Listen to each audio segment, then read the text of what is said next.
नमस्कार मित्रांनो, मी स्वाती तोरसेकर एशा पृथ्वीमध्ये तुमचं स्वागत करते. डोनाल्ड ट्रम्प शी जिनपिंगना भेटण्यासाठी बीजिंगला गेले. त्याच्यावरती मी आणि गौरीनी एक व्हिडिओ केला होता आणि मी चंद्रशेखर नेने सर यांचा पण एक व्हिडिओ मी एशा पृथ्वीवर टाकला होता. आता पुन्हा एक व्हिडिओ करते आहे डॉक्टर गौरी पिंपळेंबरोबर. हा व्हिडिओ जसा एशा पृथ्वीवर येईल तसाच त्यांच्या गौरीनॉमिक्सवर येईल. तेव्हा दोन्ही चॅनेलसाठी तुम्हाला मेसेज तोच आहे, लिंक शेअर करा, लाईक करा आणि सबस्क्राईब करा. ती भेट इतकी महत्वाची आहे की त्याच्यावरती अजून एक फॉलोअप व्हिडिओ तर करणं अगदी गरजेचं होतं. एक मी सोशल मीडियामध्ये कॉमेंट ऐकली आणि काल मी पहिलं म्हणजे सुरू करताना चंद्रशेखर नेने सरांना विचारलं होतं की नेने सर, हे ट्रम्प नेहमी म्हणतात की you don't have any cards in hand असं म्हणतात ते. तर यावेळी कार्ड कोणाच्या हातामध्ये आहेत, ट्रम्पच्या की शी जिनपिंगच्या? तर आज सोशल मीडियावरती मी एक कॉमेंट वाचली आणि त्याच्यात त्यांनी लिहिलेलं होतं की Trump has cards but they are made in China. त्यामुळे ही अमेरिकेची परिस्थिती आहे. कार्ड्स आहेत तुमच्याकडे पण ती मेड इन चायना आहेत. त्यामुळे अल्टिमेटली कंट्रोल चायनाकडे आहे, असं ते थोडा रोख होता त्याचा. पण गौरीताई, तुम्हाला काय वाटतं, म्हणजे नेमकं ही भेट आणि त्याच्यातून आपल्यासाठी काय आहे नेमकं? नमस्कार. आता ही भेट खूप म्हणजे ग्लोबल रिसेट असेल अशाच तऱ्हेने भेटीकडे सगळ्यांनीच बघितलं. पण निष्पन्न काय झालंय तर आतापर्यंत निष्पन्न काहीही झालं नाही असं म्हणावं लागेल. कारण जॉईंट स्टेटमेंट आली नाही आणि जॉईंट स्टेटमेंट आली नाही. सगळ्यात पहिली गोष्ट, दोघांनी वेगवेगळ्या स्टेटमेंट दिल्या आणि दोघांनी दिलेल्या स्टेटमेंट मधले पॉइंट्सही दोघांचे वेगळे वेगळे आहेत. म्हणजे दोघांनी आपापल्या परीने स्टेटमेंट दिलं. म्हणजे खरंच बैठकीमध्ये काय झालं, किती डील झाले, काय कशावरती चर्चा झाली हे काहीही कळायला मार्ग नाही. पण एक व्हिडिओ मात्र सोशल मीडियामध्ये बाहेर आला.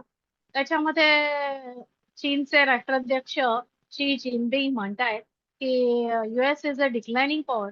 आणि त्याच्यात गंमत अशी झाली की त्यांनी ते चिनी भाषेमध्ये म्हटलं आणि ते ट्रम्प आणि त्यांच्याबरोबर गेलेले 30 वेगळ्या कंपन्यांचे सीईओ त्यांना यांच्यापैकी कोणालाही कळलं नाही. कळलं तेव्हा फार उशीर झाला होता आणि त्याच्यासाठी तोच सोशल वरती लिहून ट्रम्प यांना सर्वसौरव करायला लागली की चीनच्या राष्ट्राध्यक्षांनी म्हणलं असेल तरी ते बायडनच्या काळातलं ती अमेरिका आहे, माझ्या काळातली नाही, वगैरे वगैरे. मी शेअर करते, हा ते ट्विट आहे ते.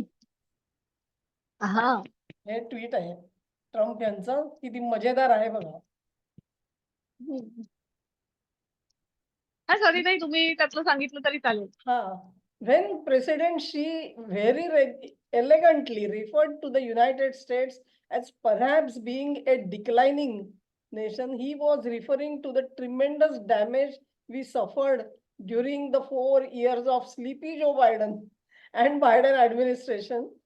And on that score, he was 100% correct. Our country did suffer immeasurably with open borders, high taxes, transgender for everybody, men in women's sports, DEI, horrible trade deals, rampant crime, and much more. म्हणजे त्यांनी ball कोर्टात आला तो direct जो बायडेनच्या कोर्टामध्ये ढकलून दिला.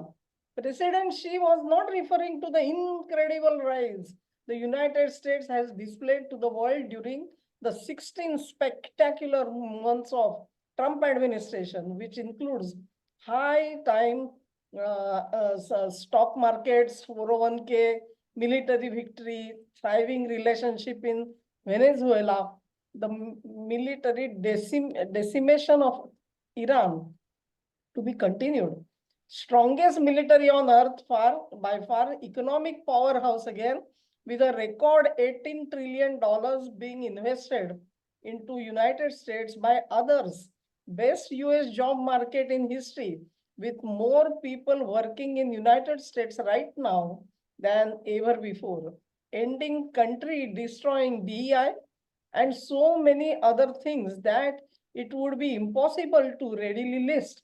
In fact, President Xi congratulated me on so many tremendous successes in such a short period of time.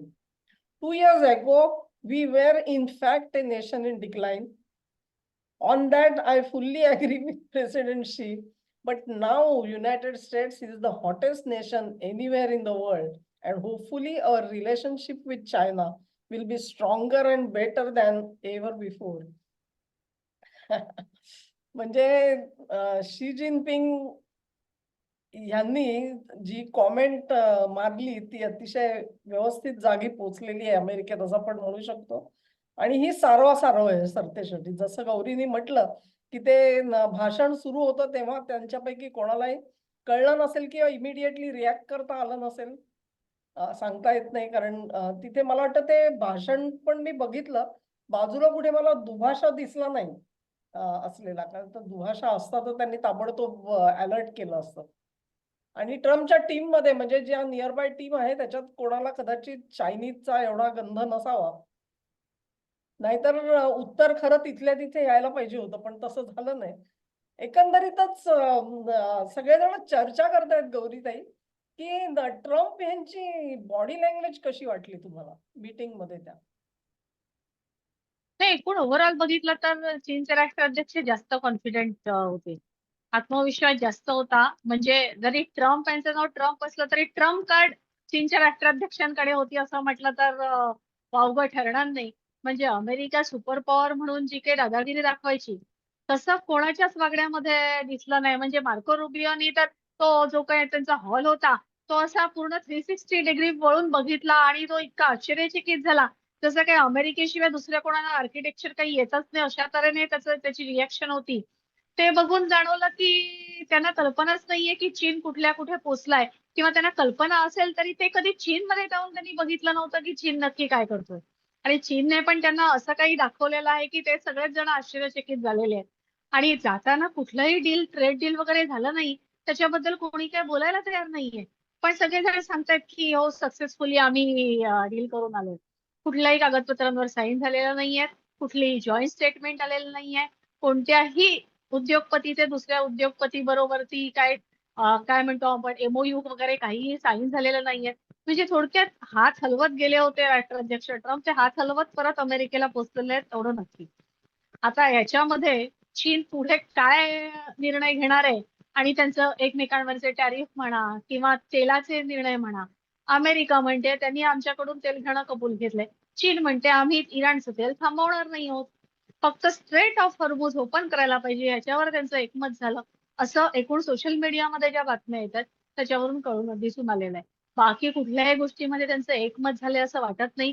त्याच्यामुळे जितक्या अपेक्षेने जगाने या ट्रम्प आणि शी जिनपिंग यांच्या भेटीकडे बघितलं होतं त्यातल्या कुठल्याही अपेक्षा पूर्ण झालेल्या नाहीयेत. एक वेगळी दिशा मिळेल असं वाटलं होतं. अशी कुठलीही दिशा मिळाली नाहीये.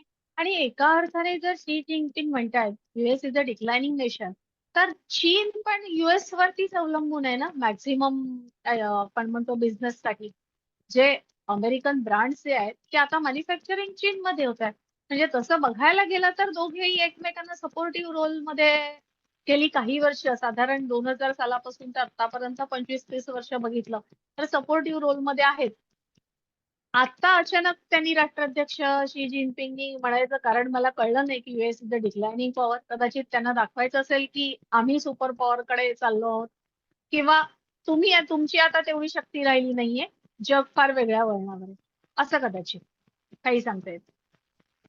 म्हणजे मी बघितलं की त्या मीटिंग मध्ये म्हणजे झांगनान आहे म्हणून एक तिथे गार्डन आहे आणि इथे फक्त अगदी विवक्षित पाहुण्यांना बोलावलं जातं. परदेशातले पाहुणे तर फारच क्वचित तिकडे जातात. डोनाल्ड ट्रम्प यांना तो बहुमान दिला खरा चीननी. पण त्या मीटिंग मध्ये तुम्ही बघाल तर शी जिनपिंग असे मस्त खुर्चीची पाठ असते त्याला पाठ टेकवून आणि इझिली बसलेले आहेत. तर डोनाल्ड ट्रम्प हे असे पुढे वाकलेले, दोन्ही हात एकमेकात गुंतवलेले, बोट त्याची आणि खांदे हे असे आणि असे बोलताना दिसतात तुम्हाला. तेव्हा ही टायपिकल म्हणजे चीनी भाषा चीनी लोक आहेत ना त्यांची एक स्वतःची बॉडी लँग्वेज बद्दलच्या कल्पना आहेत आणि त्यांचं असं म्हणणं असतं की पाहुणा जर का पाठ टेकून बसलेला नसेल तर तो सबमिसिव्ह पोश्चर मध्ये आहे आणि एक्झॅक्टली डोनाल्ड ट्रम्प यांचं पोश्चर जे आहे ते सबमिसिव्ह दिसत होतं. प्लस एखादा मनुष्य जो आहे ना जो गोंधळात पडतो तो असे असे असे असे हात आपले फिरवताना दिसतात तुम्हाला. तसे एक्झॅक्टली डोनाल्ड ट्रम्प हे एकात एक बोट गुंतवूनच बोलतायत. आणि दुसरी महत्वाची गोष्ट अशी की प्रत्येक वेळेला ट्रम्प जसे अरेरावीनी उर्मटपणे बोलणं, टँट्रम्स फेकणं, ही त्यांची जी स्टाईल आहे सगळी, इतर कुठल्याही मोठ्या-मोठ्या राष्ट्राध्यक्षांशी बोलतानाची सुद्धा, ती त्यांना कुठलेही असले टँट्रम वगैरे शी जिनपिंग समोर फेकता आले नाहीत. ही महत्वाची गोष्ट आहे. युक्रेनचा तो झेलेन्स्की जातो त्याच्याबद्दल सोडून द्या, पण युरोपाचे नेते सगळे एकत्रित त्यांना भेटायला गेले. मेयर्स असतील, कॅनडाचा मॅकॉर्नीच्या आधीचा ट्रुडो, ह्या सगळ्यांना ज्या पद्धतीने ट्रीटमेंट ट्रम्प देतात, तशी ट्रीटमेंट काही इथे शी जिनपिंगला त्यांना देता आली नाही. म्हणजेच हात दगडाखाली तर नक्कीच सापडलेला आहे. आणि हा दगडाखाली जो सापडलेला आहे, गौरीताईंनी दोन्ही बाजूंनी सांगितलं, दोघांचाही हात दगडाखाली आहे खरं म्हणजे. म्हणजे जर का अमेरिकेचे आर्थिक ऱ्हास झाला, तर चीन आपला माल विकणार कोणाला? हा प्रश्न आहे. कारण एक मोठा जो भाग आहे, त्याचा हिस्सा जो आहे, तो अमेरिकेत विकला जातोय त्यांचा. आज ठीक आहे, तुम्ही टेरिफ लावलेत त्याच्यामुळे ते थोडंफार कमी जास्त झाला असेल हिस्सा, पण तरी सुद्धा अमेरिकेकडे जाणारा, म्हणजे अमेरिकेचं जर का आर्थिक विपन्नता आली, तर चीनचं काय होणार? त्यांना स्वतःलाच त्याची काळजी करायला पाहिजे आहे. कारण दोघेही म्हणतात ना, तसे एकाच तळ्यात आहेत आणि दोघांना लावलेला भोपळा पण एकच आहे असं मला वाटतं. अगदी अगदी. आणि त्यात तुम्ही बघितलं का ते मी म्हणजे स्टॉप अमेरिकन करते शेअर. राष्ट्राध्यक्ष या. अमेरिकन राष्ट्राध्यक्ष चीन मधून बाहेर पडायच्या आधी पुतीन यांनी जाहीर केलं की मी आता चीनच्या दौऱ्यावर जातो म्हणून.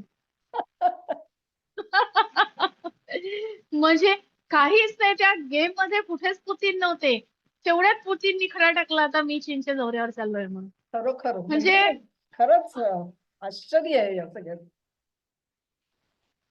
थोडक्यात अमेरिकेला ब्लॅकमेल करायचे प्रयत्न आहेत हे सगळे. हा हा.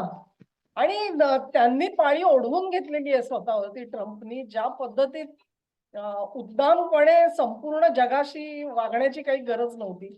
सगळ्यांना दुखवून ठेवलं, प्रत्येक देशाला, प्रत्येक देशावर टेरिफ लावले. त्या सगळ्या त्या टेरिफ रेजिमचा तर नेमका काय फायदा झालाय अमेरिकेला, हे मला अजूनही कळलेलं नाहीये खरं म्हणजे. ट्रेड डील आता बघा, चीन सोबत सुद्धा जर का ट्रेड डील झालेलं नसेल अजूनही, त्याचं कोणी नाव पण घेतलं नाही. त्या सगळे म्हणजे बोलणी नेमकी काय झाली आपल्याला माहिती नाही. आणि त्यांनी इराणसाठी त्यांनी मदत मात्र मागितली आणि ती स्पष्टपणे मागितली मला वाटतं, बरोबर ना? असं मला हो म्हणजे हो. साधारण आठवतंय, तेच आठवतंय की इराणसाठी जेवढी त्यांना मदत हवी होती तशी आता ट्रम्प करणार आहेत की नाही कल्पना नाहीये. दुसरं हे शी जिनपिंग त्यांना मदत करतील की नाही माहिती नाही. रेअर अर्थचा ऍक्सेस, एवढे सगळे जे सीईओ तिकडे गेलेले होते ते सगळ्यां गळ्यापर्यंत आलेलं आहे. कारण रेअर अर्थ सगळी चीनच्या हातामध्ये आहेत आणि चीन सोडायला तयार नाहीये. असं आहे. ठीक आहे ना. हा. नाही, जसं ट्रम्प आणि शी जिनपिंग त्यांची जॉईंट स्टेटमेंट आली नाही, तसं आता आपल्याकडे जी ब्रिक्सची फॉरेन मिनिस्टर्स आलेले आहेत, अजूनही काही जण आहेत, तर जवळजवळ 14-15 देशांचे होते उपस्थित, त्यांची पण जॉईंट स्टेटमेंट आली नाहीये, बघितलं तुम्ही? आणि त्याचं कारण कळलंच असेल तुम्हाला. इराण आणि युएईच्या परराष्ट्र मंत्र्यांमध्ये तिथे मीटिंग मध्ये सगळ्यांसमोर वादावादी खडाजंगी झाली. आणि खडाजंगी झाली. हो, आणि रशियाच्या परराष्ट्र मंत्र्यांना मध्ये पडावं लागलं आणि इराणच्या परराष्ट्र मंत्र्यांना त्यांनी थांबवलं. म्हणजे तिकडेही जॉईंट स्टेटमेंट आली नाही, इकडेही जॉईंट स्टेटमेंट आली नाही. आणि आता कोणी कोणाचं ऐकत नाही असं एवढं मात्र नक्की आहे. म्हणजे प्रत्येक देश हा आपल्या दृष्टीने आपला राष्ट्र प्रथम ह्या भावनेने पुढे चाललेला आहे. तर कोणाला कोणाचं ऐकून घ्यायचं नाहीये. आणि त्यात अमेरिकेचे आजचे राष्ट्राध्यक्ष असं नाही, अमेरिकेचे सगळेच राष्ट्राध्यक्ष आतापर्यंत बघितलंय तर अरेरावीनेच वागलेले आहेत. कुठल्याही राष्ट्राध्यक्षाने कोणाला सांभाळून घेतलंय किंवा की हा ठीक आहे आम्ही तुम्हाला सूट देतो असं म्हटलेलं नाही. तर आतापर्यंत जी 80 वर्ष अमेरिकेने अरेरावी केली आहे, त्या सगळ्याचा राग एकूण जो आहे तो आता ट्रम्पना उत्तर देण्यामध्ये दिसून येतोय. हे सगळ्याच राष्ट्राध्यक्षांचा म्हणा, की कोणी असेल, कोणीही ट्रम्पच्या ट्रेड डीलच्या ह्याला मागणीला कोणी भेग घालत नाहीये. रशियावरती कितीही सँक्शन लावले तरी रशियाही तसा काही गप्प बसत नाहीये. युक्रेन युद्धाचा अजून तोडगा निघाला नाहीये. जेव्हा पुतीन जाऊन आले होते अमेरिकेत, तेव्हा असं वाटत होतं की लवकरच रशिया युक्रेन युद्धावरती हे होईल. संघर्षावरती ते थांबतील, कोणतरी एक जण माघार घेईल, असं काहीही झालेलं नाहीये. त्यात युरोपीय देश आहेत, ते युक्रेनला अजून फूस लावतायत, ते युक्रेनला शस्त्रास्त्र पुरवतायत. म्हणजे अमेरिकेचा आतापर्यंत इतकं मोठं हसू अमेरिकेचं आजपर्यंत झालं नव्हतं. तेवढं ते ट्रम्प यांच्या कारकिर्दीमध्ये होत आहे. आणि अजून किती त्यांना ह्युमिलिएशन सहन करावं लागणार आहे माहित नाही, आणि कुठपर्यंत हे घेऊन जाणार आहे. इनफॅक्ट चीननी तर त्यांना ऐकवलं की ह्याच्या अगोदर म्हणजे मार्को रुबियो जेव्हा या अगोदर बीजिंगला जाऊन आले आणि त्यांनी सांगितलेलं होतं की आम्ही तुमच्याकडे कॉम्पिटिटर म्हणून बघतो, आम्ही तुमच्याकडे वैरी म्हणून बघत नाही. तर आता चीननी ट्रम्प यांना ऐकवलं की रायव्हलरी म्हणजे प्रतिस्पर्धा आणि किंवा वैर ह्याच्यातून आपण पुढे जाणार नाही, तर आपल्याला एकमेकांच्या सोबत राहायला लागणार आहे.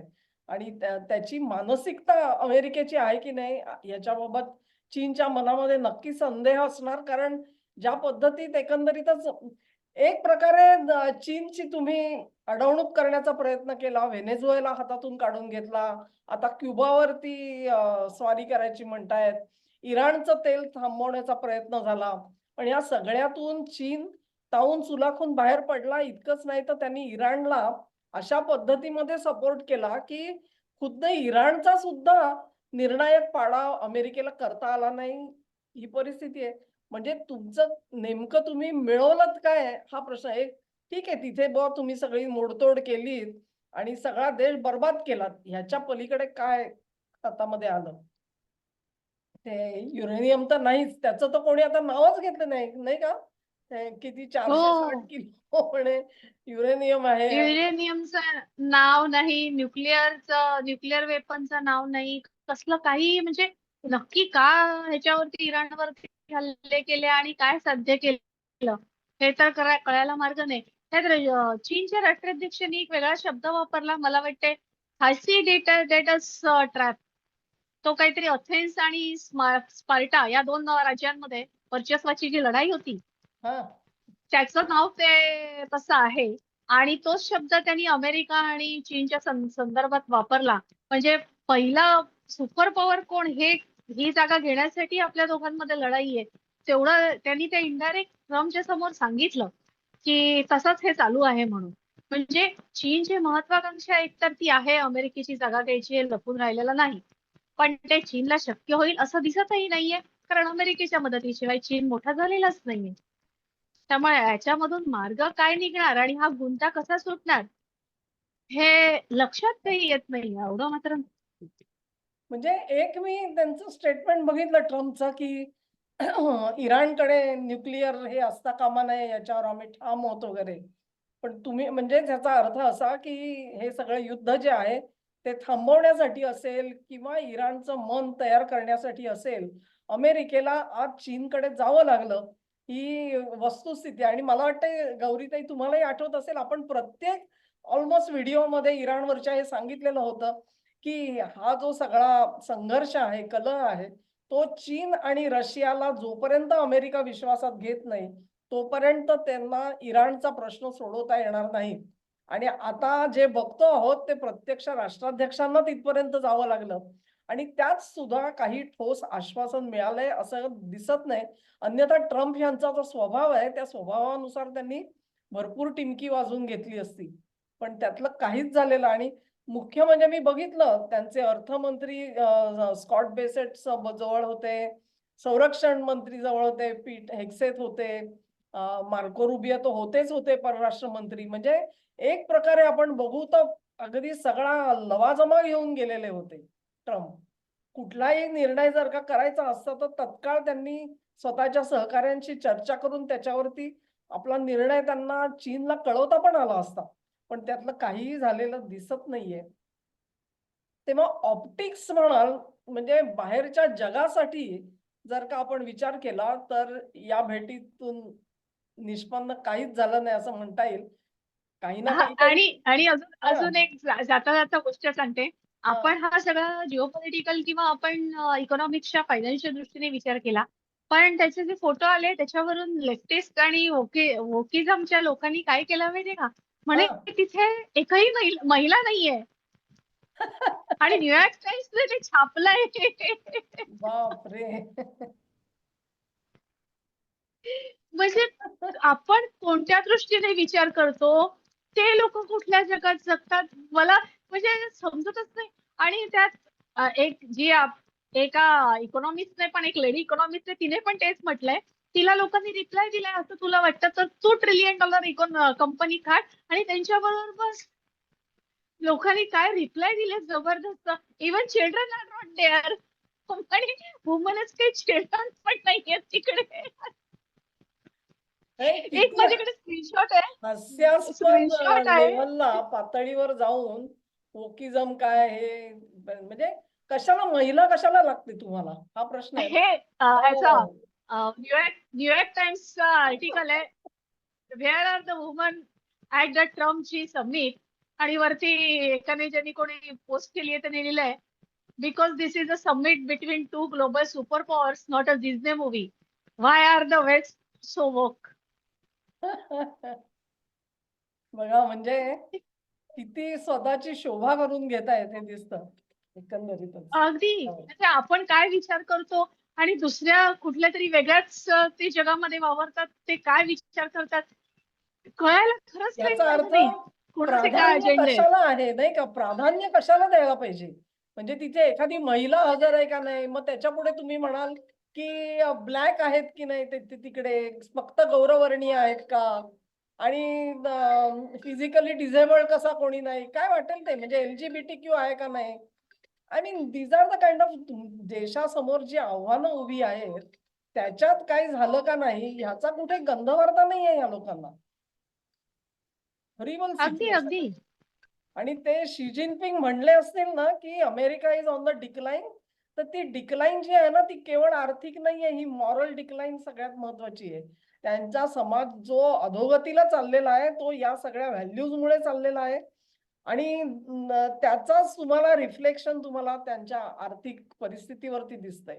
ज्या पद्धतीत तुम्ही सगळे इमिग्रंट्स आत आणले, त्यांच्यावर वारेमाप खर्च केलाय आणि तो अजून सुद्धा कोणी आवरायला तयार नाहीये. कुठलंही डेमोक्रॅट स्टेट जे आहे ते ट्रम्प बरोबर यायला तयार नाहीये. त्याच्यात ऑस्टेरिटी मेजर्सना कोणी दुजोरा देत नाहीये. त्या हा. अमेरिकेची जी अधोगती आहे ती अधोगती ही केवळ आर्थिक नाहीये, तर ही सामाजिक अधोगती जी आहे, सामाजिक मूल्यांची अधोगती आहे. ही कोण सावरणार आहे. एक वेळ तुम्ही आर्थिक उपाययोजना कराल आणि त्याच्यामध्ये काहीतरी करून दाखवू शकाल, पण या सगळ्याचं काय होणार हा मोठा प्रश्न आहे. मला असं वाटतं की आपण जो एक व्हिडिओ केला की फायनान्शियल रिसेट कडे जग चाललंय का, तर कदाचित ज्या अर्थी बातम्या फारशा बाहेर आल्या नाहीत त्या अर्थी त्याच्यावरती काही सहमती झालेली असू शकते जी त्यांना आज जाहीर करता येत नाहीये किंवा प्रसिद्धीला द्यायची नसेल. आणि ती मात्र दाट शक्यता दिसते आपल्याला. आणि फायनान्शियल रिसेट म्हणजे काय ह्याच्यावरती आपण परत एकदा कधीतरी व्हिडिओ करू, कारण तो खूप महत्वाचा विषय आहे. गेल्या वेळेचा जो व्हिडिओ आहे तो फार लोकांनी बघितलाय असं मला वाटत नाहीये, तेव्हा तुम्ही जरूर तो बघा, म्हणजे तुम्हाला कळेल आम्ही फायनान्शियल रिसेट म्हणजे कशाला म्हणतोय. ते नवी आर्थिक घडी बसवायची आहे.